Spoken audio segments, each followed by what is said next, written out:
ya Chama cha Mapinduzi mwaka 2012 hadi 2017 na amekuwa mjumbe wa Baraza Kuu la CCM pamoja na kuwa katika kamati ya siasa na pia alikuwa mjumbe wa Baraza Kuu wazazi. Kwa hiyo safari yake hiyo haikuanza ghafla. Ni mtu ambaye amekuwa na kupita katika nafasi mbalimbali ndani ya Chama cha Mapinduzi na katika uongozi.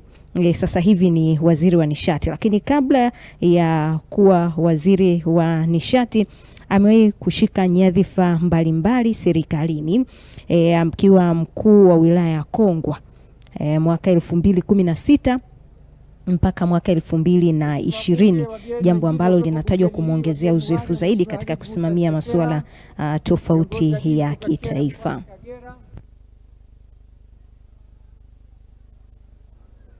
Wageni 12 wa Mheshimiwa Boniface Mwita Getere, wafanyabiashara wa madini kutoka mkoani Mara, wakiongozwa mwenyekiti wao ndugu Sabuni Amani. Wageni 18 Mheshimiwa Festo Sanga, viongozi wa wachezaji wa timu ya mpira wa wavu wanawake kutoka jijini Dodoma.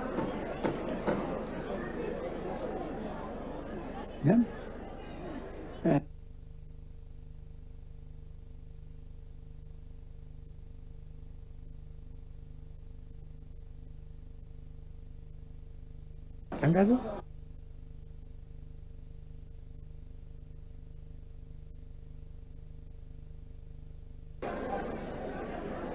Wageni 44 Mheshimiwa Selina Kigalame, wanafunzi wa vyuo vikuu. Wageni 147 Mwantum Zodo, na wageni watembea bunge kwa ajili ya mafunzo, wanafunzi 26 na walimu 5 shule ya Hosiana Daycare Center Dodoma.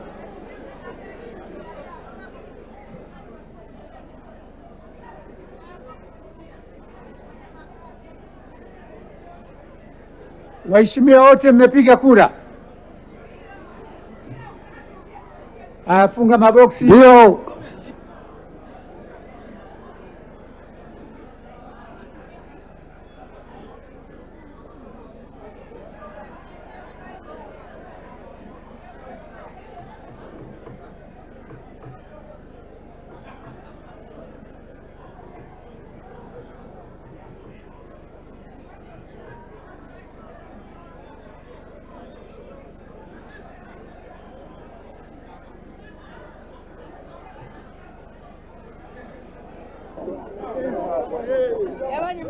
Naenda kwenye ofisi ya makamu wa rais.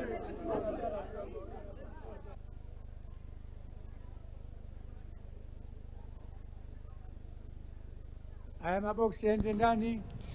Wakati upigaji kura ukikamilishwa, hapo kura zimekusanywa na maboksi yale yanaondolewa kwa ajili ya uhesabuji au kwenda kuhesabu kura hizo, na baadaye tutarajie matokeo yakiletwa hapa ili kujua ni kura ngapi ambazo zimepatikana. Wakati zoezi la upigaji kura likiendelea, Mheshimiwa Spika alikuwa akiwatambulisha wageni pale. Tumsikilize tena akizungumza hapo.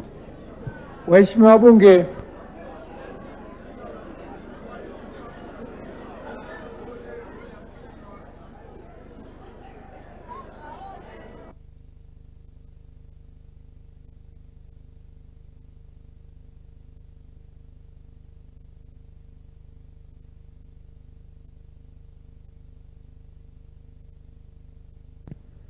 Haya mtazamaji, tutarejea tena hapo kwa ajili ya kusikiliza kinachoendelea. Awali nilikueleza kuhusu Ndejembi kuwa mkuu wa wilaya pale Kongwa, na mwaka 2020 ndio aliingia rasmi katika Bunge la Jamhuri ya Muungano wa Tanzania mara baada ya kuwa mbunge wa Chamwino, na nyota yake ya uongozi iliendelea kung'ara mara baada ya kupata nafasi hiyo.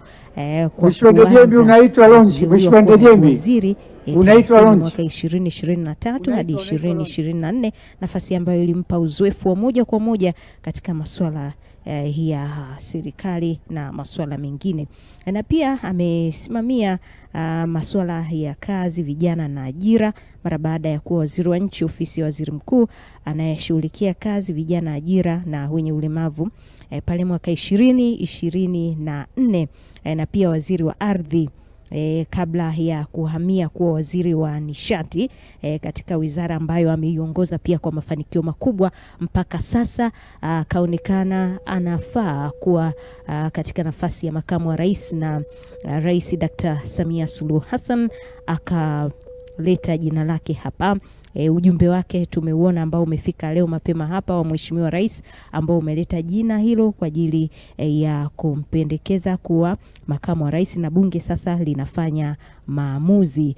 Wizara ya nishati ambayo anaiongoza sasa ameifanikisha kwa imeonekana na mafanikio makubwa, na tutakumbuka tu hivi karibuni wizara ya nishati ndio ambayo ina dhamana ya kuhakikisha Tanzania inakuwa na nishati toshelevu, na wiki chache siku kadhaa zilizopita ulifanyika uzinduzi rasmi wa kituo cha kuzalisha umeme cha Julius Nyerere pale Rufiji mkoani Pwani. Kituo ambacho kina uwezo wa kuzalisha megawati za umeme 2115. Nishati ambayo sasa imeboresha upatikanaji wa umeme katika maeneo mbalimbali hapa Tanzania, na pia Tanzania itanufaika kwa kuuza nishati hiyo nje ya Tanzania. Kwa hiyo Tanzania itanufaika pia kwa kupata fedha kutoka mataifa mbalimbali ambayo yatanunua nishati hiyo ya umeme, kwa sababu Tanzania itakuwa toshelevu. Na kwa mujibu wa mpango mkakati au dira 2050 ni kuhakikisha kwamba mpaka mwaka 2030 Watanzania wanakuwa wanapata nishati na yani ule umeme unakuwa umefika sasa katika maeneo yote, vijiji, vitongoji na maeneo yote mpaka mwaka 2030. Lakini mpango mkakati mwingine ni mpaka mwaka 2034 ni kwamba Watanzania wao wanatumia nishati safi ya kupikia, kwa hiyo kwa 80% mpaka mwaka 2034. Kwa hiyo tunaona kwamba haya yote yamefanikishwa kupitia serikali, utekelezaji wa miradi hii ya nishati, lakini pia Wizara ya Nishati ambayo Mheshimiwa Deogratias Ndejembi ndio ameiongoza mpaka hivi sasa, akiwa ameteuliwa kuwa makamu wa rais wa Jamhuri ya Muungano wa Tanzania, na bunge linataraji kumthibitisha hii leo.